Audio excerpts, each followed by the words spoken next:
الله ربي والإسلام ديني ومحمدا رسول الله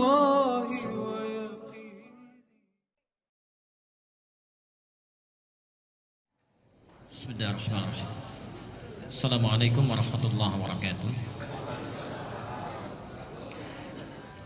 Alhamdulillahi wa kafa.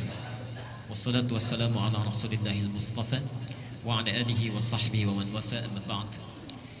Ikhwani wa akhawati, ahbaballahi wa rasulihi sallallahu alaihi wasallam. Usi nafsi wa iyyakum bi taqwallahi faqad fazal muttaqun fala tamutunna illa wa antum muslimun.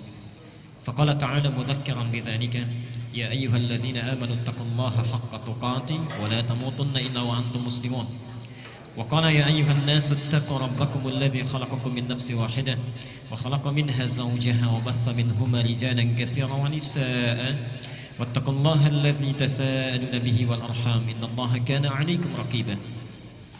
Sahabat-sahabat Al-Ihsan dimanapun Anda semua berada, baik yang menyaksikan kajian ini melalui Ihsan TV di tayangan YouTube ataupun Bapak Ibu sekalian, sahabat-sahabat yang hadir di kesempatan kajian duha ini, saya ingin mengajak mari kita bersama-sama mengawali kajian duha kita ini dengan bersama-sama bersyukur kepada Allah Subhanahu wa taala bahwa kita masih diberikan kesempatan oleh Allah Subhanahu wa taala dalam nikmat sehat, kekuatan iman dan taufik untuk hadir di rumah Allah ini langsung mengikuti kajian duha ini untuk mendekat kepada Allah Subhanahu wa taala dengan penuh keikhlasan. Kita bermohon semoga amalan kita hari ini dicatat sebagai bagian amal soleh yang akan menjadikan dan memberatkan timbangan mizan kita di akhirat nanti. Bapak Ibu sekalian, bila kita menjadikan kegiatan ini sebagai amal soleh, sekiranya apa janji Allah yang sudah disampaikan dalam Al-Quran? Saya mohon maaf ya, ini saya sampaikan untuk memperbaiki niat kita dulu. Jangan-jangan ada di antara kita yang hadir ke masjid ini hanya sekedar ingin bertemu dengan kawannya, sekedar ingin bertemu dengan teman-temannya, ingin tahu ustadznya, ingin bertemu dengan teman kerabatnya. Maka mulai masuk ke ruangan ini, di rumah Allah ini, perbaiki niat kita semuanya lillah karena Allah. Jadikan sebagai amal soleh. Kalau itu kita lakukan, perhatikan janji Allah. Quran dulu, tercantum di surah ke-16 An-Nahl ayat 97. Quran surah An-Nahl surah ke-16 ayat 97. Man 'amila shalihan min dzakarin aw untha wa huwa mu'minun falanuhyiyannahu hayatan thayyibah. Subhanallah. Siapa saja yang beramal saleh, melakukan satu amalan kebaikan karena Allah, baik lelaki ataupun perempuan, yang amalnya didasari karena iman kepada Allah Subhanahu wa taala, bukan karena yang lain. Perhatikan janji Allah itu langsung menggunakan huruf fa, bukan waw, bukan thumma, tapi fa. Perhatikan bedanya huruf ini dalam tafsiran bahasa Arab. Kalau menggunakan huruf waw, itu bisa jadi ada jeda yang sangat singkat. Jadi kalau saya katakan misalnya Ahmad yadhhab ila Jami' al-Ihsan wa Ali. Ahmad pergi ke Masjid Al-Ihsan dan Ali. Itu bisa jadi ada jeda. Ahmadnya pergi misalnya sekarang, Ali nyusul 5 menit kemudian. Ada yang kedua menggunakan thumma. Dhahaba Ahmad ila Jami' al-Ihsan thumma Ali. Ahmad pergi ke Masjid Al-Ihsan, kemudian Ali. Di sini jedanya agak panjang. Mungkin 1 jam kemudian, mungkin 2 jam kemudian. Tapi kalau kalimatnya menggunakan fa, artinya nyaris tak ada jeda. Dhahaba Ahmad ila Jami' al-Ihsan fa Ali. Ahmad pergi ke Masjid Al-Ihsan, lantas Ali. Jadi begitu Ahmad berangkat, Ali pun langsung berangkat. Subhanallah. Di ayat ini bukan waw, bukan thumma, tapi menggunakan fa langsung. Man 'amila shalihan min dzakarin aw untha wa huwa mu'minun falanuhyiyannahu hayatan thayyibah. Maka Allah akan jamin untuk memperbaiki keadaan hidupnya. Subhanallah. Allah akan perbaiki keadaan hidupnya. Bukan hayah biasa, tapi hayatan thayyibah, dijadikan lebih baik dalam pandangan Allah Subhanahu wa taala. Mohon maaf, barangkali tidak semua orang yang hadir saat ini itu berada hatinya dalam keadaan yang tentram. Mungkin ada yang sedang punya persoalan di pekerjaannya, ada yang sedang punya masalah di rumah tangganya, ada yang sedang punya persoalan di lingkungan kehidupan sosialnya.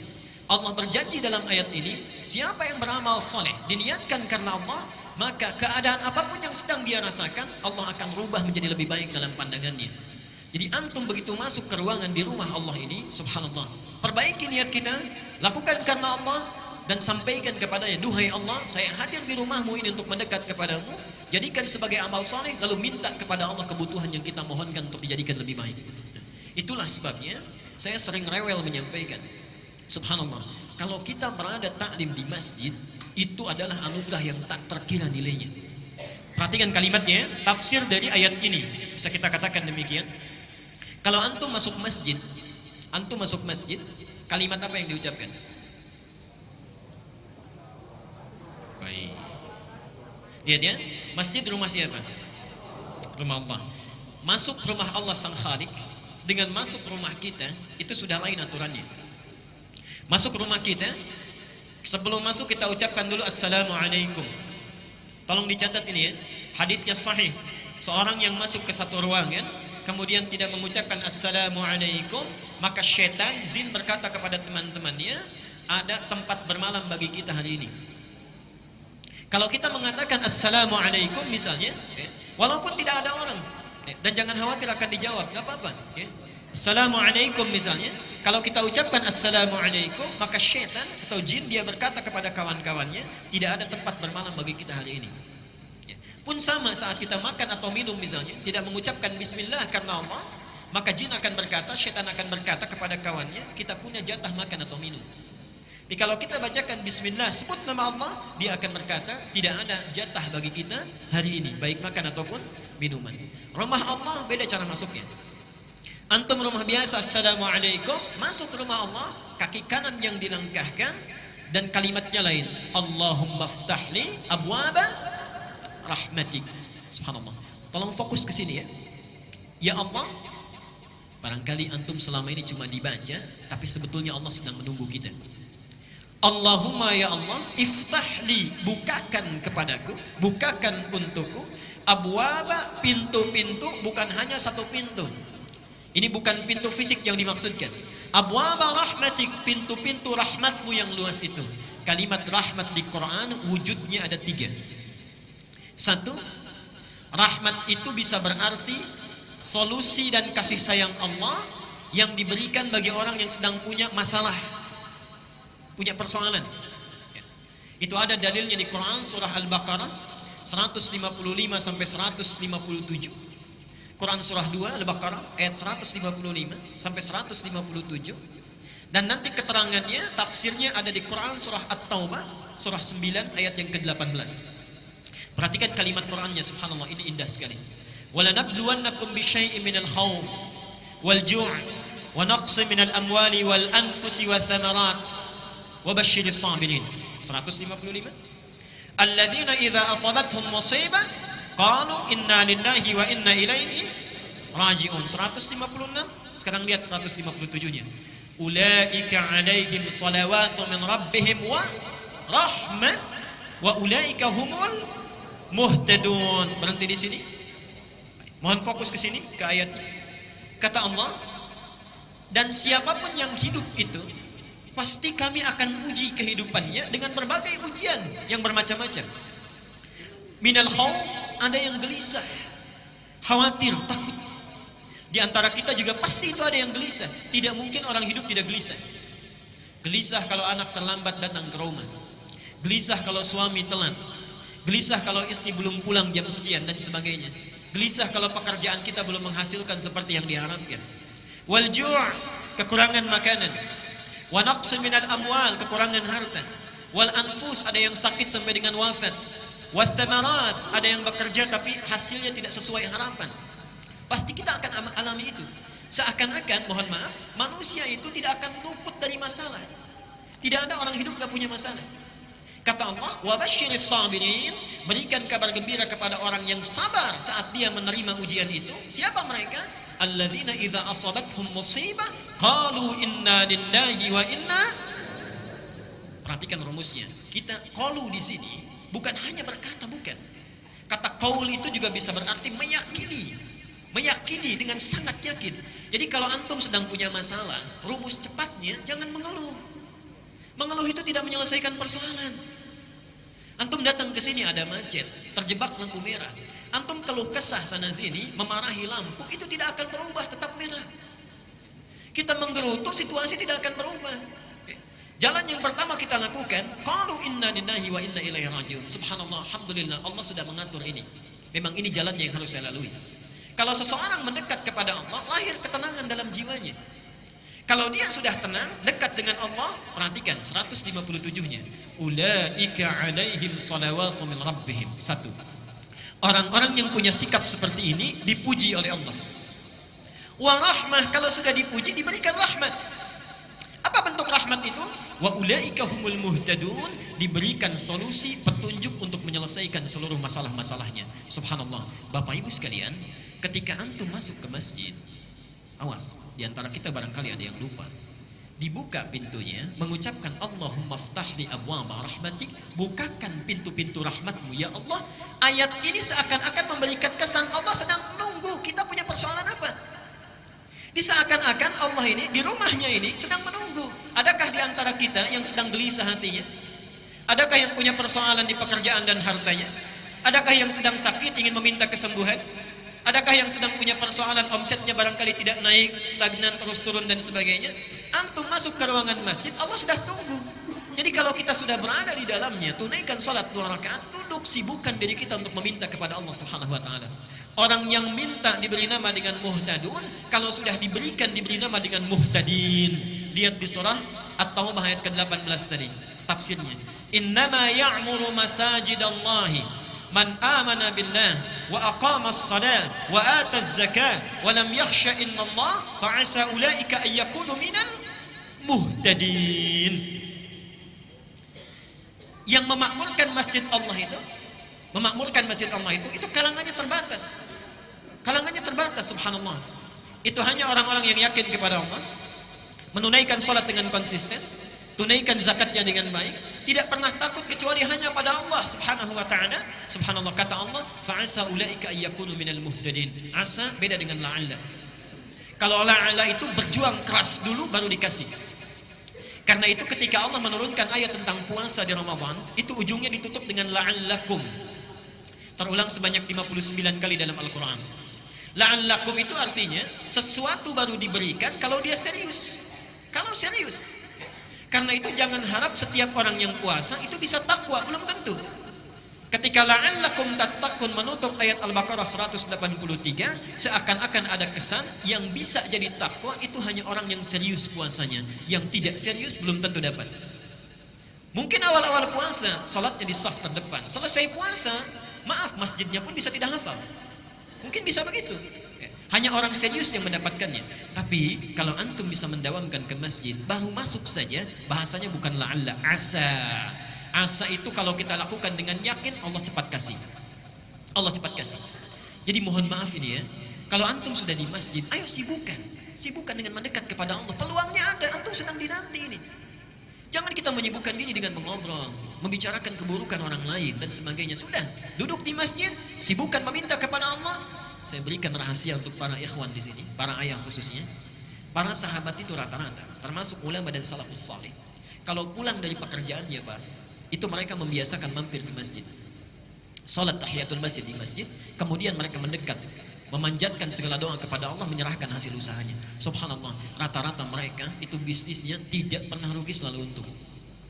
Tidak pernah rugi, selalu untung.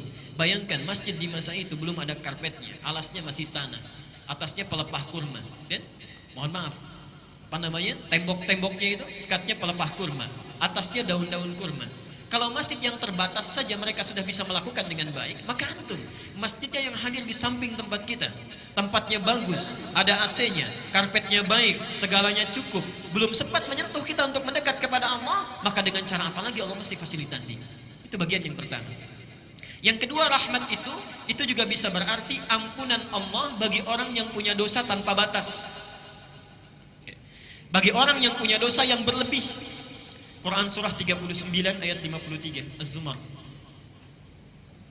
Quran surah 39 ayat 53. Qul li ibadiyalladzina asrafu ala anfusihim la taqnatu min rahmatillah. Katakan Muhammad kepada hamba-hambaku yang berbuat dosa dengan israf. Israf itu berlebihan. Jadi kalau ada orang minum 1 gelas, yang ini 8 gelas. Ini makan 1 piring, yang ini 4 piring. Ini belanja sesuai kebutuhan, ini setiap yang dilihat harus dibeli, kalau perlu ngutang. Itu israf namanya. Ada orang israf berbuat dosa.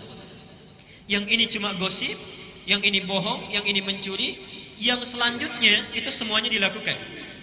Gosip iya, bohong jalan, mencuri dilakukan. Terpikir dia untuk tobat, datang ke rumah Allah misalnya, dibuka pintu masjid, langkahkan kaki kanan, diucapkan Allahumma ftah li abwaba rahmatik. Berlaku ayat ini, la taqnatu min rahmatillah, jangan putus asa dari rahmat Allah. Ketika antum masuk ke sini, seakan-akan itu Allah sedang menunggu. Kalau bahasa bebasnya, Anda merasa punya salah apa? Punya dosa apa? Dan saya sangat punya keyakinan tidak ada di antara kita yang bebas dari dosa. Tidak ada. Bahkan kadang-kadang dalam ngaji pun kita masih ada dosanya. Karena itu ketika antum masuk, manfaatkan, minta mohon ampunan kepada Allah. Dan yang terakhir, rahmat itu juga bisa berarti karunia Allah yang berlimpah tanpa batas. Di dunia disebut dengan Rahman, di akhirat disebut dengan Rahim. Dan itu kita mintakan minimal 17 kali dalam sehari. Setelah Alhamdulillahirabbil alamin, apa yang kita baca? Ar-Rahmanir Rahim. Jadi mohon maaf, sunnahnya nanti dengan siapapun antum mengaji, kalau sudah masuk masjid, minta kepada Allah kemuliaan, Allah sedang menunggu, langsung sibukkan. Kalau kita tidak meminta kebaikan dari persoalan kita, minta diselesaikan. Yang kedua, minta ampunan dari dosa yang kita miliki. Dan yang ketiga, antum punya persoalan apapun dunia, mohonkan rahmat Allah Subhanahu wa taala. Semoga Allah memberikan kebaikan kepada kita dengan itu. Baik. Bapak Ibu sekalian, khususnya hari ini saya mohon kepada Bapak Ibu sekalian, perbanyak amal soleh kita. Jangan hanya dengan ta'lim saja. Pulang ke rumah, tingkatkan amal yang lainnya, jamaahnya, salatnya, tilawah Qur'annya. Kenapa? Karena nanti kita akan buka kajian kita ini dengan menyampaikan hadis Nabi Muhammad SAW tercantum di Sahih Al-Bukhari nomor hadis 518. Dan isi hadis ini hanya akan datang setahun sekali. Antum, saya, kita semua belum tentu bisa hidup sampai tahun depan. Kalau sudah sadar tidak mungkin hidup sampai tahun depan, belum tentu masanya, maka yang ada di hadapan kita jangan disia-siakan. Apa bunyi hadisnya? An Ibnu Abbas radhiyallahu anhuma. Hadis ini diriwayatkan oleh Ibnu Abbas, Abdullah bin Abbas. Semoga Allah memberikan ridha kepadanya dan kepada ayahnya Abbas. Qala, beliau menyampaikan, qala Rasulullah sallallahu alaihi wasallam, Rasulullah sallallahu alaihi wasallam bersabda, "Ma min ayyamin al-'amalu as-salihu ahabbu ila Allah fiha min hadhihi al-ayyam al-'ashr." Kata Rasulullah sallallahu alaihi wasallam, saya terjemahkan dulu bagian dari hadisnya. Tidak akan ditemukan hari-hari dari sepanjang hari yang dilalui oleh manusia setiap tahunnya yang kalau kita beramal soleh di hari-hari itu, subhanallah, amal soleh kita akan sangat dicintai, diistimewakan, dilipat gandakan pahalanya oleh Allah dibandingkan hari-hari biasa. Itulah 10 hari pertama di bulan Dzulhijjah. 10 hari pertama di bulan Dzulhijjah.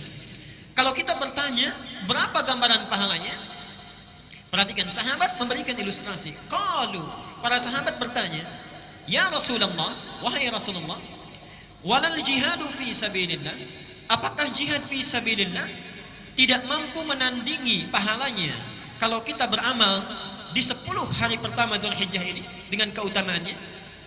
Qala Rasulullah sallallahu alaihi wasallam, dijawab oleh Nabi sallallahu alaihi wasallam, "Walal jihadu fi sabilillah." Bahkan jihad fi sabilillah pun tidak bisa menandingi keutamaan amal soleh di waktu ini, illa rajulun, kecuali bila ada seseorang kharaja bi nafsihi wa malihi, yang dia berjuang dengan jiwa dan hartanya, thumma lam yarji' bidzalika min syai', kemudian dia tidak kembali lagi setelah dia berjihad, itu artinya wafat. Jadi kalau antum melakukan amalan kebaikan saat ini, kemudian kita perbanyak amal soleh kita, itu nilainya lebih tinggi dibandingkan fi sabilillah, kecuali kalau ada orang yang beramal satu amalan ini dia masih unggul, yaitu yang berjihad dengan harta dan jiwanya sampai dia wafat. Maaf ya, saya berikan gambaran dulu sebentar. Ini penting, saya khawatir terlewat ya. Kalau antum masih belum termotivasi sekiranya untuk beramal memperbanyak amalan, ayo saya berikan gambaran sederhana saja. Sekarang masing-masing tanyakan pada diri kita, berapa usia kita? Oke. Dijawab masing-masing saja. Saya tahu rata-rata 17 tahun ke atas ya. Oke. Misal, ambil rata-rata 40 tahun. Penelitian menunjukkan, dan sering saya sampaikan ini, setengah usia manusia itu dipakai tidur. Dipakai tidur. Jadi kalau orang usia 40 tahun, yang tidur berapa tahun? Sisanya beraktivitas. Baik. Makannya, minumnya, salatnya, ngobrolnya, bekerjanya, termasuk maksiatnya ada di sini. Maaf, kalau antum wafat hari ini, misal detik ini pas misalnya wafat kita, baik. Kira-kira rumah kita yang kita bekerja keras puluhan tahun untuk dibangun itu dibawa tidak? Tidak, baik. Mobil dibawa? Handphone? Baik. Kalau tidak, diinfakkan aja di sini ya, supaya bisa ditukar nanti. Baik. Amal soleh ya. Yang dibawa apa? Amal soleh. Ibadah kan? Baik, ibadah. Saya mau tanya, dari 20 tahun beraktivitas, yang jadi ibadah berapa tahun? Ambil setengahnya misal, 10 tahun. Artinya, awas hati-hati. Masih sempat kita bisa tertawa. Hati-hati. Jangan-jangan kita wafat, bekal kita belum cukup.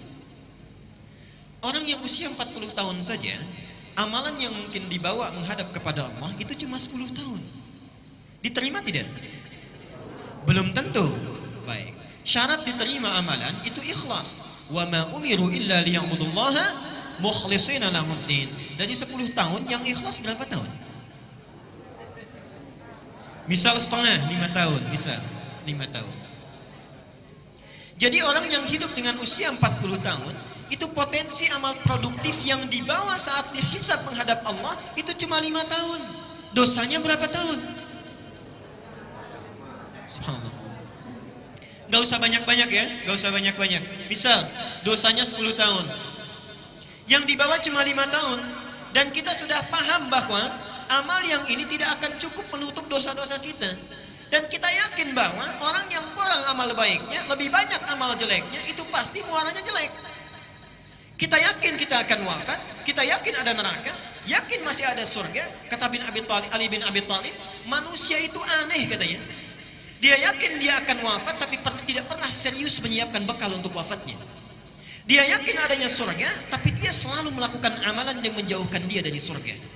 Dan yang lebih hebat, dia yakin dengan adanya siksa neraka, tapi selalu melakukan amalan yang menjerumuskan dia ke neraka. Dan yang lebih luar biasa menurut saya, orang yang sudah sadar amalnya kurang masih bisa senyum, masih bisa tertawa, masih sempat-sempatnya bercanda membicarakan keburukan orang lain. Antum ada di mana? Kalau kita memang menyadari bahwa usia kita yang dulu itu pernah disia-siakan, setidaknya yang di hadapan kita sisa waktunya jangan dibuang lagi. Kita cuma punya bekal ini misalnya, kita sadar kita akan wafat. Demi Allah saya katakan, sekarang hari Ahad 2 hari lalu, itu saya baru menunaikan sholat jenazah di Masjid Agung di Pandeglang. Saya uraikan di beberapa tempat sampai tadi pagi di Baitur Rahim. Pak, itu yang wafat bukan ulama, bukan ustadz, bukan kiai. Seperti antum pekerja biasa, pengusaha, pebisnis, punya jabatan juga. Subhanallah, saya sampai terkagum-kagum. Karena beliau itu walaupun bukan ustadz, bukan ulama, bukan kiai, yang menyolatkan Pak di Masjid Agung sampai luber keluar. Masjid Agung cukup luas tempatnya, sampai luber keluar, tempatnya luar biasa. Subhanallah, saya bertanya pada hati saya, kalau saya diwafatkan sekarang, siapa yang akan menyolatkan saya? Siapa yang mengantarkan saya? Jadi antum tidak harus menjadi ustaz, tidak harus menjadi kiai, tidak harus menjadi ulama. Cukup jadilah diri kita sendiri mendekat kepada Allah dengan amalan kita. Allah akan muliakan kita saat kita pulang menghadap kepadanya. Abu Bakar bukan seorang kiai, seorang pengusaha. Utsman seorang pebisnis, Ali bin Abi Thalib seorang pengajar, Umar seorang diplomat dan birokrat yang sangat ulung, tapi dengan amalannya dimuliakan oleh Allah Subhanahu wa taala sampai dikenal sampai gini. Jadi kalau antum merasa amalannya kurang, jangan sia-siakan yang sekarang ada di hadapan mata. Kata Nabi, siapa yang beramal di 10 hari pertama Dzulhijjah dilipat gandakan bahkan minimal sama dengan jihad fi sabilillah. Jadi maksudnya kalau antum beramal sekarang bisa, mohon maaf, tilawah Quran saja. Sebelum Dzulhijjah kita baca Quran, berapa satu huruf kebaikannya, pahalanya? 10. Hadis At-Tirmidzi nomor hadis 2910. Siapa yang baca satu huruf saja Quran, dia dapat 10 kebaikan. Tapi kalau kita baca Quran di 10 hari pertama Dzulhijjah ini, subhanallah, berlaku kaidah dalam hadis, kalau disebutkan jumlahnya secara real, itu berarti batas minimalnya. Tapi kalau tidak disebutkan jumlahnya, artinya sangat banyak, tak terbatas. Saking banyaknya sulit untuk dituliskan. Berapa batas minimalnya? Saking banyaknya. Karena itu saya mohon, maaf, yang sebelum hari ini jarang baca Quran, boleh sekarang coba baca. Sebelum ini cuma 1 halaman, tingkatkan 1 lembar. Sebelum ini infak misalnya, ada infak 10.000, sekarang tingkatkan 15.000 misal. Sebelum ini jamaahnya yang para ayah cuma 2 waktu saja, sekarang 5 waktu. Dan seterusnya. Dan di antara amalan terbaik yang pahalanya berlipat luar biasa adalah mencoba meneladani sunnah Rasulullah SAW. Dan itulah sebabnya kita berkumpul untuk belajar pada kesempatan kali ini. Bapak Ibu sekalian, karena itu mari kita manfaatkan, menghidupkan sunnah Nabi setidaknya di 10 pertama Dzulhijjah ini, sehingga mudah-mudahan dengan itu semua pahala yang didapatkan oleh kita dengan izin Allah menjadi semakin berlipat. Dan nyatalah janji Nabi SAW, man ahabba sunnati faqad ahabbani wa man ahabbani kana ma'i fil jannah. Siapa yang mencintai sunnahku, maka dia telah mencintaiku, dan siapa yang mencintaiku, sungguh dia akan bersamaku di surga nanti. Mudah-mudahan dengan amal soleh kita hari ini, kita akan dipertemukan dan tinggal bersama Rasulullah SAW di yaumil akhir kelak. Tidak cukup dengan amin nanti itu ya, dilihat dulu, kemudian dipelajari dan diamalkan. Mari kita teruskan dulu. Kita fokus sebentar. Kita sudah membahas beberapa tuntunan sunnah Rasulullah. Saya akan lihatkan slide-nya dengan cepat supaya kita mengingat kembali. Dan bukan sekedar mengingat, kalau saya tayangkan dari awal, artinya itu seperti bertanya pada diri kita masing-masing. Antum sudah mengamalkan sejauh mana? Oke. Ingat, kita sudah beberapa bulan berlalu, jangan-jangan satu pun belum diamalkan. Mari kita lihat di dalilnya. Tuntunan saat bangun dari tidur. Saya ingatkan kembali. 1, duduk sejenak, sunnah Nabi-nya. Yang kedua, mengusap mata menghilangkan bekas ngantuk. Yang ketiga, baca doa bangun tidur. Alhamdulillahilladzi ahyana ba'dama amatana wa ilaihin nusyur. Saya ingatkan lagi, coba perhatikan kajian kita yang lalu. Ketika kita membaca doa itu bukan doa biasa. Alhamdulillahilladzi ahyana ba'dama amatana. Bersyukur kepada Allah yang memberikan kita kesempatan untuk hidup kembali setelah sebelumnya diwafatkan. Nah, artinya apa? Memberi kesempatan memperbaiki keadaan kita yang lalu. Jadi kalau antum misalnya kemarin sholatnya tertinggal, misalnya jamaahnya cuma 2 saja, sekarang diberi kesempatan hidup lagi, maka perbaiki yang kemarin.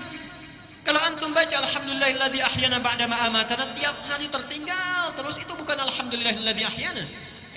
Lihat yang kemarin gak baca Quran, sekarang diberi kesempatan, yuk hidup sekali lagi, baca Quran. Besoknya tingkatkan lagi. Jadi saat kita baca, kita sudah tahu amal apa yang akan ditingkatkan di hari ini. Wa ilaihin nusyur, lihat kalimatnya, ilaihi, dan kita yakin kepadanya, kepada Allah. Nusyur itu punya 2 arti. 1, bertebaran beraktivitas. Yang kedua, mohon maaf, kembali kepada Allah Subhanahu wa taala, artinya meninggal. Ketika kita mengucapkan ilaihin nusyur, artinya kami sekarang bertekad untuk bertebaran beraktivitas untuk mencari bekal pulang.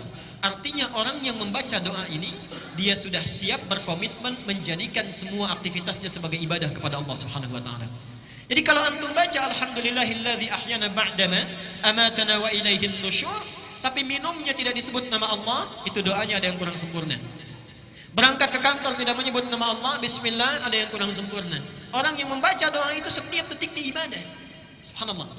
Qiyaman wa qu'udan wa 'ala junubihim. Dia berdiri, dia duduk, ataupun dia berbaring, semuanya ibadah mendekat kepada Allah Subhanahu wa taala. Karena itulah untuk menguatkan tekad kita, yang keempat, dibaca 10 ayat terakhir di surah Ali Imran. Supaya ini tafsirnya.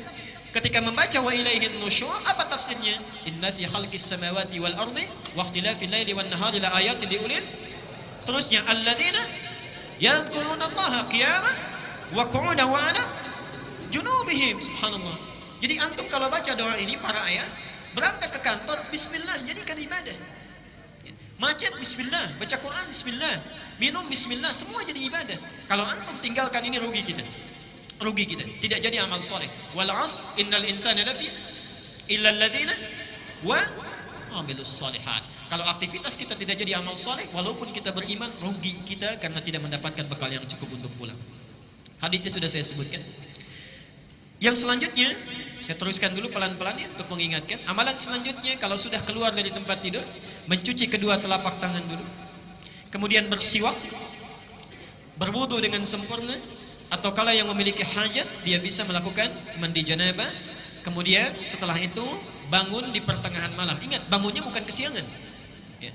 Sunnah Nabi, harus saya ingatkan dulu, keluar kamar mandi penting dicatat, ini bukan kesiangan setelah subuh baru bangun, bukan ya.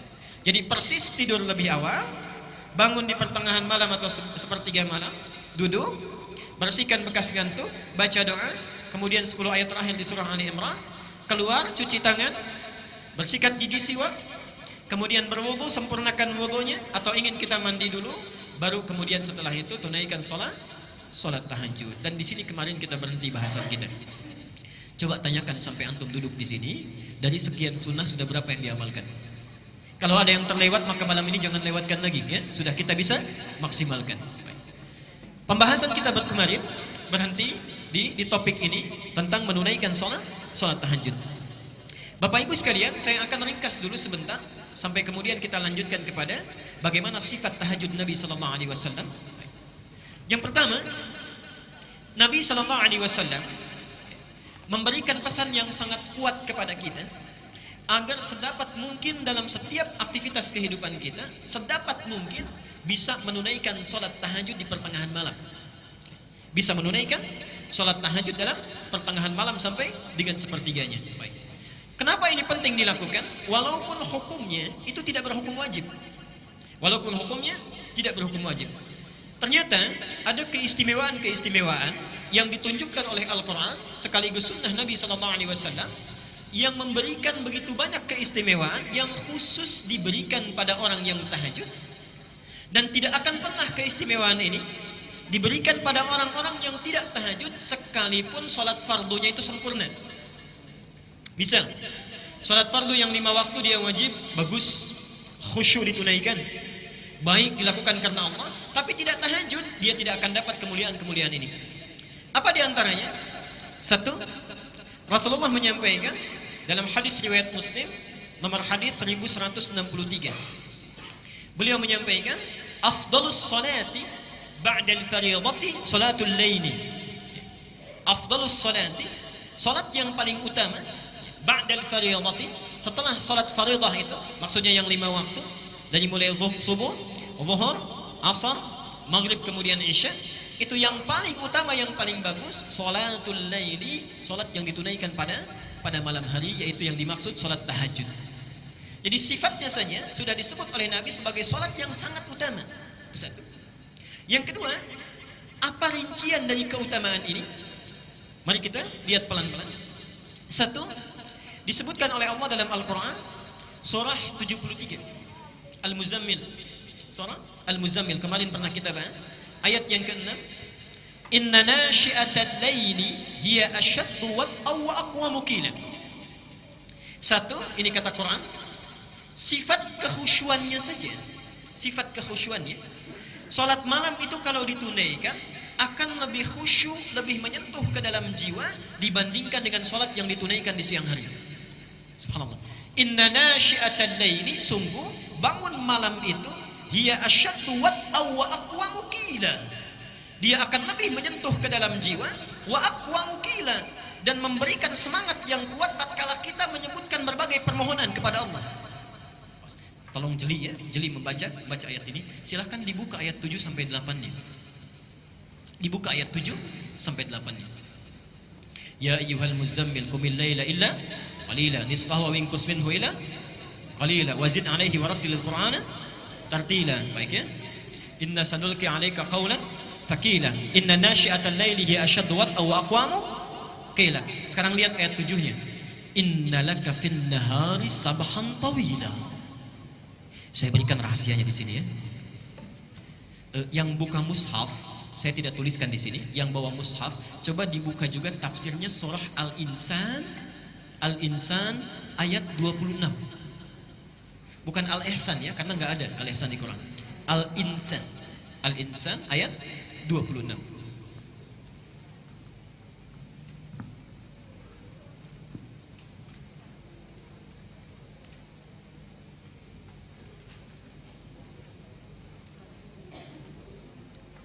Saya akan tunjukkan betapa Allah menyindir kita dengan bahasa yang sangat halus sekali.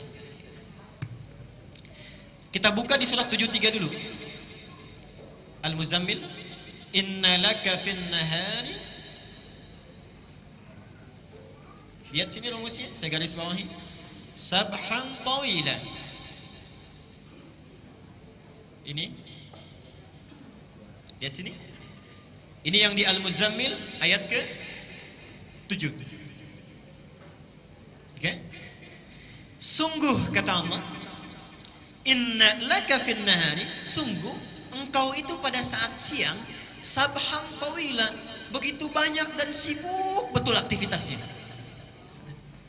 Kalau bahasa bebasnya, subhanallah, kamu itu betapa sibuknya pada saat siang. Pekerjaannya untuk kehidupan dunia kita saja. Kerja sana sini, makan, minum, bahkan tidur dan sebagainya.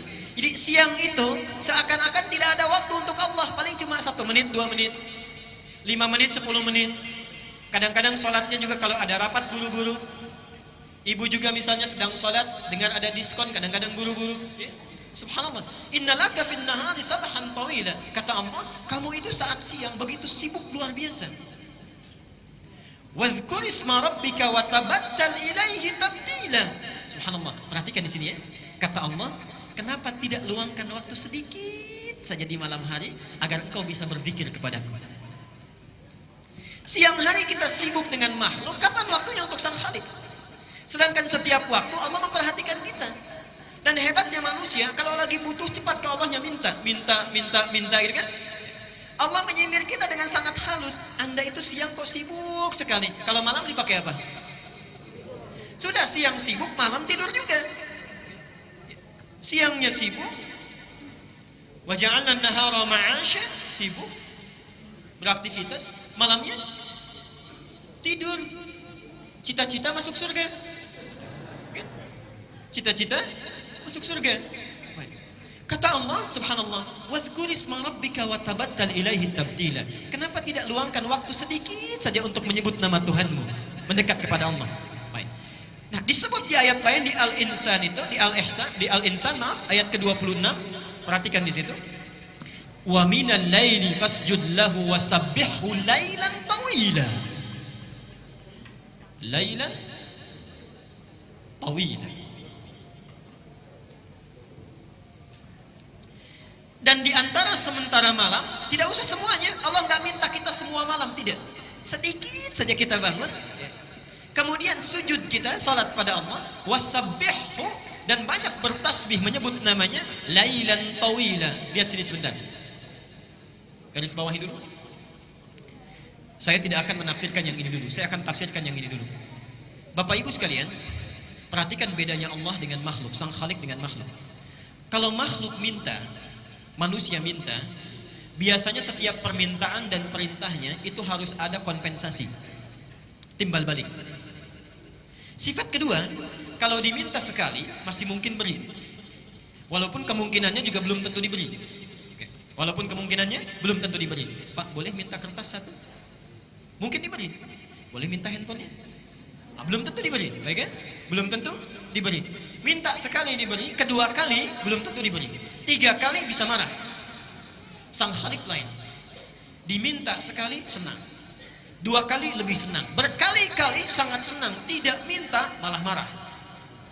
Tidak minta malah marah. Dan hebatnya ketika Allah menyindir kita untuk coba bangun sedikit saja, tujuannya bukan supaya kita menunaikan sholatnya, bukan.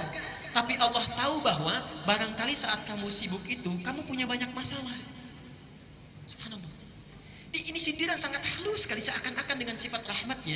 Hai hambaku, barangkali engkau saat sibuk di siang hari, waktu kamu itu padat, barangkali punya masalah.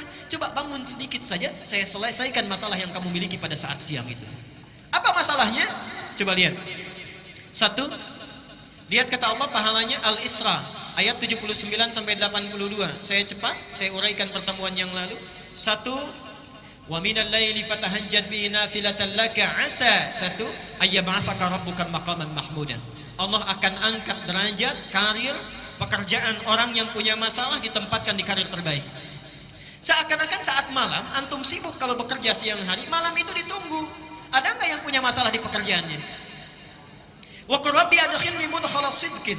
Ya Allah, mohon bimbing kami memulai pekerjaan ini dengan baik. Orang yang tahajudnya itu bangun dia ditunaikan, maka Allah akan bimbing dia mengawali aktivitasnya dengan bimbingan terbaik. Wa akhrijni mukhrajas sidqin. Subhanallah. Kalau dia memiliki kesulitan dimanapun itu, misal di pekerjaan, misal di rumah, misal dalam kehidupan harian, itu dibimbing oleh Allah, dilepaskan dari segala persoalan yang dialami. Waj'alni min ladunka sultanan nasira. Kalau diganggu oleh orang lain, langsung Allah yang menolongnya. Pak Ibu sekalian, kita ini aneh. Kita merasa punya kesulitan, Allah sedang menunggu kita, tapi kita abai. Padahal ketika Allah minta kita bangun, nggak usah banyak-banyak, sedikit saja. Saya tahu kamu sibuk nanti siang hari. Bangun sebentar saja. Kalau kamu bangun, silahkan punya persoalan apa. Saya selesaikan setiap persoalan yang engkau bawa saat siang itu. Kalau orang sudah merasa kenikmatan dengan tahajud, maka sifatnya akan lain. Dia satu kali bangun misalnya, diberikan oleh Allah anugerah tahajud, ada kenikmatan di dalamnya, dipuji oleh Allah, mendapatkan keutamaan kebaikan. Ketika kenikmatan dunia saja sudah dirasakan, subhanallah. Lihat. Wa qul ja'al haqqu wa zahaqal batilu innal batila kana. Begitu tahajud dia, diberikan janji Allah dengan pasti, yakin di situ. Dia katakan, benar ternyata janji Allah.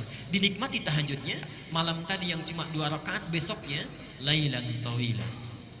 Jadi yang ini menunjuk kepada orang yang berhasil tahajudnya, yang tadinya sabhan tawila, sekarang dibalik sabhan tawila siangnya, lailan tawila malamnya.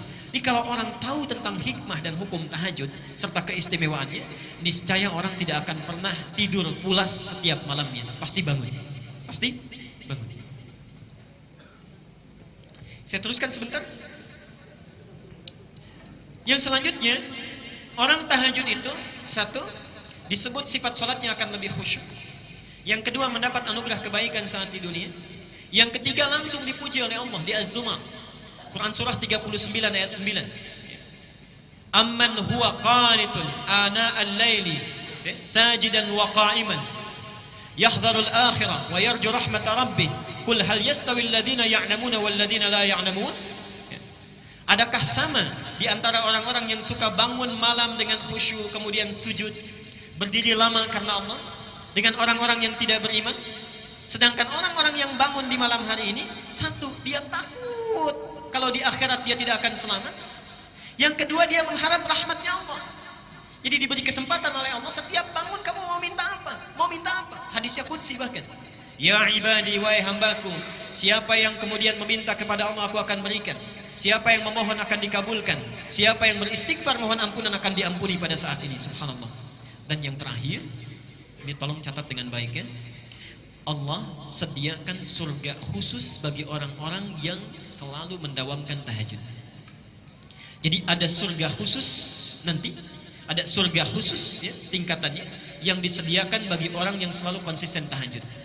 Dalilnya Quran surah 51. 51 kalau dibalik berapa? 15, ayat 15 sampai dengan 18. Ini saya mohon maaf ya, ini ada beda Al-Ihsan dengan di Pandeglang Masjid Agung. Kalau di Pandeglang itu yang disolatkan orang, yang di sini jam. Jadi jamnya udah hilang itu, ya, kanan kiri itu. Disampaikan tadi jamnya sudah mati Pak kali, jadi nggak sempat lihat jam berapa sekarang. Tapi saya teruskan sebentar. Perhatikan ayatnya. Innal muttaqina fi jannatin wa 'uyun. Sungguh ada orang-orang yang bertakwa itu yang tinggalnya nanti di taman surga. Mohon antum dari sekarang siapkan kira-kira surganya mau di mana. Saya ingatkan lagi ya supaya tidak lupa. Surga itu terbagi 4 level di Quran. Hati-hati, ada 4 level surga. Nanti di setiap level ini sering orang mohon maaf agak keliru memahaminya. Setiap levelnya di situ nanti ada tingkatan, ada surga Aden sampai yang tertinggi Firdaus. Level pertama paling tinggi itu surga bersama Rasulullah sallallahu alaihi wasallam. Surga bersama Rasulullah sallallahu alaihi wasallam. Di sini dibagi dua. Ada yang langsung bersama Nabi, ada yang bertetangga dengan Rasulullah sallallahu alaihi wasallam.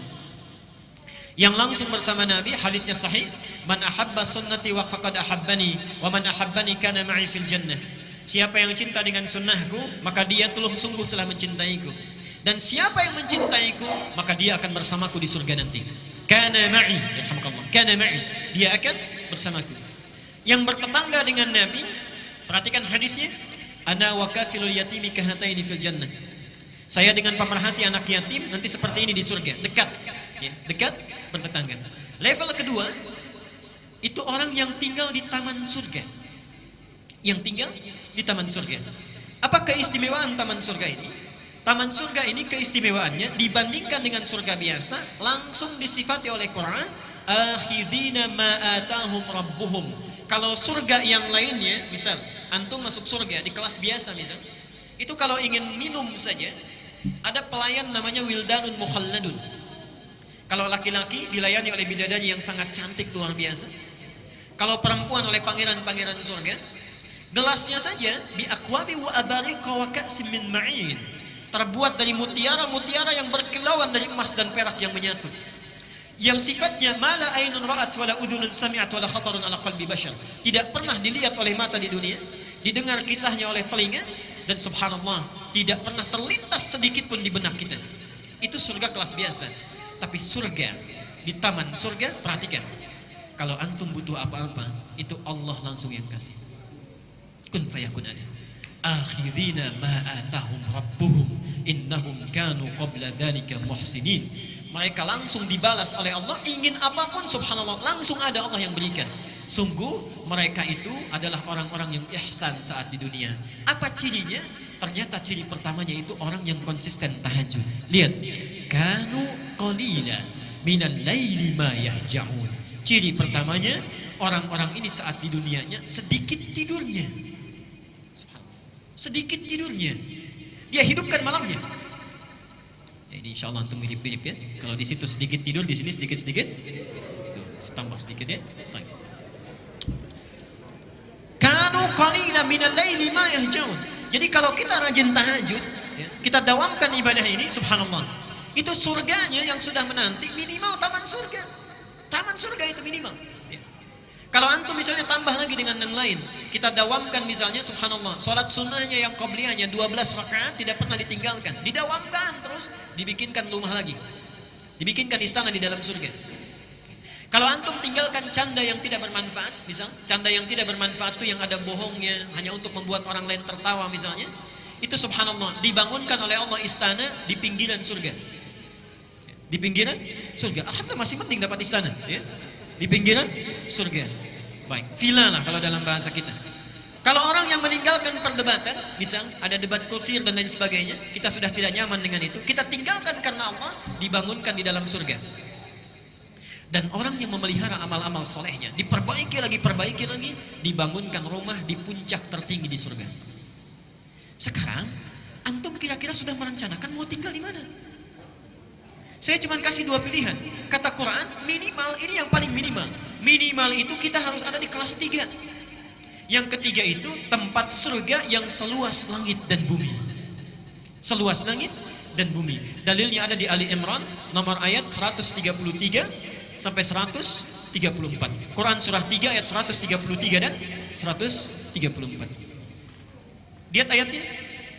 Wasari'u ila maghfiratin min rabb wa jannatin arduha samawati wal ardu 'iddat lil muttaqin. Subhanallah. Sejenak. Kata Allah, segera engkau beristighfar kepada Allah. Mohon ampun taubat kepadanya. Dambakan punya cita-cita minimal punya rumah di surga seluas langit dan bumi. Subhanallah. Itu minimal yang akan disediakan bagi orang yang takwa. Apa amalannya? Ustaz, saya nggak sempat kalau tahajud. Tilawah Quran saya kurang bagus. Puasa juga kayaknya kurang mampu. Apa yang bisa dilakukan? Subhanallah. Lihat 134-nya. Alladzina yunfikuna fis sarra'i wad dharra. Dia gemar membantu sesamanya. Ada tetangganya kurang dia bantu. Walaupun cuma cukup air putih, dia bantu orang lain. Apa yang bisa dia persembahkan dia berikan. Wal kadhiminal ghaidha. Dia sanggup menahan amarahnya. Wal 'afina 'anil nas, ada orang salah dia maafkan. Jadi antum misalnya kalau sadar diri kita punya kemampuan amalan, tidak bisa melakukan yang lain, tunggangi yang lainnya. Pak, ada seorang pemuda, ini kisah ayat ini disampaikan. Seorang pemuda, Rasulullah sedang taklim seperti ini. Tiba-tiba kata Nabi, saya dengar langkah penghuni surga. 3 kali disebutkan, Ali dengan Mu'adz itu penasaran. Ketika penasaran diikuti sampai rumahnya, dilihat orang ini satu tidak tahajud. Yang kedua, bacaan Qur'annya terbata-bata, tidak lancar. Subhanallah. Yang ketiga, saat Mu'adz dan Ali puasa, dia tidak puasa sunnah. Besoknya penasaran ditanya, kata orang ini, kata pemuda ini, lastu min ahli tahajud. Saya memang tidak mendawamkan tahajud. Walastu min ahli siyam. Saya pun bukan termasuk orang yang ahli puasa. Walam ujid qira'at al-Qur'an, dan bacaan Quran saya tidak sebagus kalian. Perhatikan jawabannya. Walakin 'indi amalun afrahu bihi amama rabbi. Tapi saya punya satu amalan yang saya harapkan banggakan di hadapan Tuhanku Allah Subhanahu wa taala. Apa amalannya? Setiap sebelum tidur berusaha memaafkan orang yang punya salah kepadanya. Berusaha memaafkan orang yang punya salah kepadanya. Yang terakhir, ini surga yang keempat, ini tingkatannya para ulama mengistilahkan surga kelas ekonomi yang biasa. Tidak disebutkan bagaimana keutamaannya, yang penting surga saja, surga saja. Nabi hanya menggambarkan mala ainun ra'at wala udhunun sami'at wala khatarun ala qalbi bashar. Kalau antum bercita-cita dari sekarang, tolong rencanakan kira-kira satu keluarga mau di mana. Awas ya, ini saya serius. Jangan sampai ibunya itu ada di tingkat 3, bapaknya di tingkat 2. Yang menarik, anaknya di tingkat 1. Awas, hati-hati. Berlaku hadis Nabi, saat kita masuk surga, dibukakan pintu surga, itu baru masuk, tempatnya belum. Kita memiliki tempat kita, itu diminta baca Quran dulu. Faqra warattil, fa inna akhira qiraatika akhiru manzilatika. Baca Quran yang biasa engkau baca di dunia itu dengan tartil. Kenapa bahasanya ada tartil? Tartil di sini agak panjang, karena ibu bapak sekalian, saya ilustrasikan dan tidak sesuai gambaran ini dengan kenyataannya nanti. Allahu a'lam. Ketika orang diminta masuk oleh malaikat ke surga, dibukakan pintu surga, ya. Salamun alaikum bima sabartum. Selamat, Anda bisa masuk surga dengan sabar karena sabar saat di dunia. Udkhuluha bisalamin aminin. Silahkan masuk dengan tentram. Baru masuk. Saat akan naik ke tempatnya di surga, diminta baca Quran dengan tartil. Kenapa bahasanya itu agak lambat kemudian tartil? Subhanallah. Karena orang saat naik ke surga baru satu tingkat melihat keindahan yang luar biasa.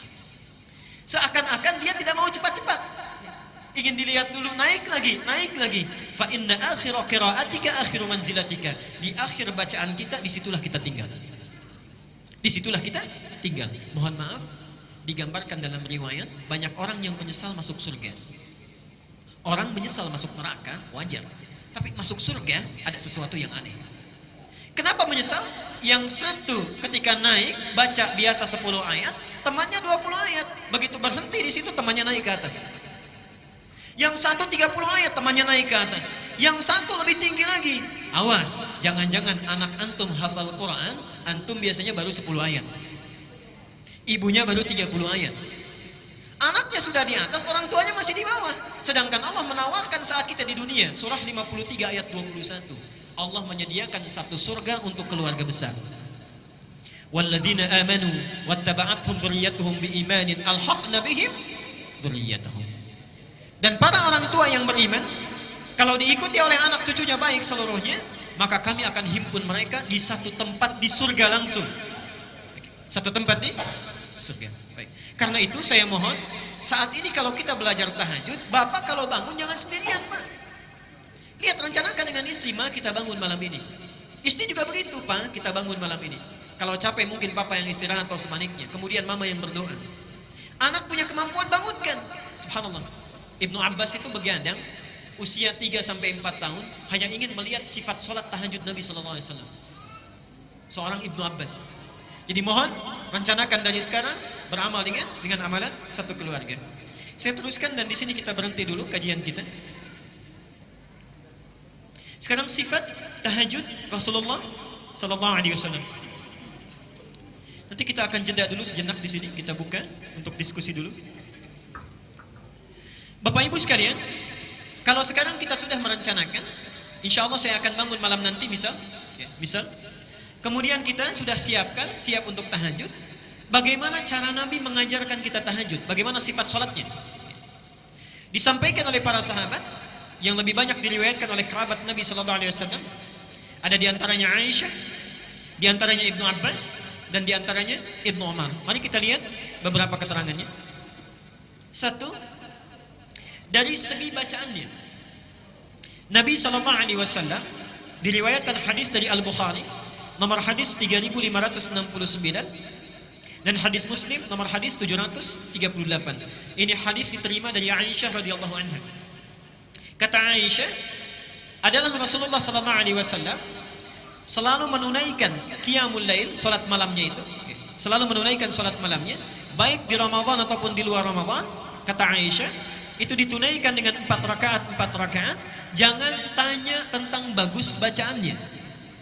Jangan tanya tentang panjang bacaannya. Kadang disatukan, jangan tanya tentang panjang dan bagusnya. Artinya apa? Sunnah saat kita menunaikan tahajud, mohon maaf, kita bisa fokus di sini. Sunnah saat menunaikan tahajud, sedapat mungkin dibaca dengan tartil, berapapun ayat yang bisa kita hafalkan dan bisa kita baca. Sedapat mungkin dibaca dengan tartil. Mari kita lihat sebentar. Saya beri contoh. Misal, antum ingin menunaikan tahajud, baru hafal 50 ayat Al-Baqarah. Misal, kenapa ada is? 50 ayat Al-Baqarah. Ditunaikan misalnya 11 rakaat. Kita bagi 50 jadi 11, berapa? Kurang lebih? Baik ya. Ada yang 4, ada yang 5 ya. Ada 4, ada yang 5. Misal, rakaat pertama 5, rakaat keduanya 4 dan seterusnya. Ini masih sedikit. Sedikit ya? Baik. Allahu Rabbi wal Islam dini wa Muhammadan Rasulullah.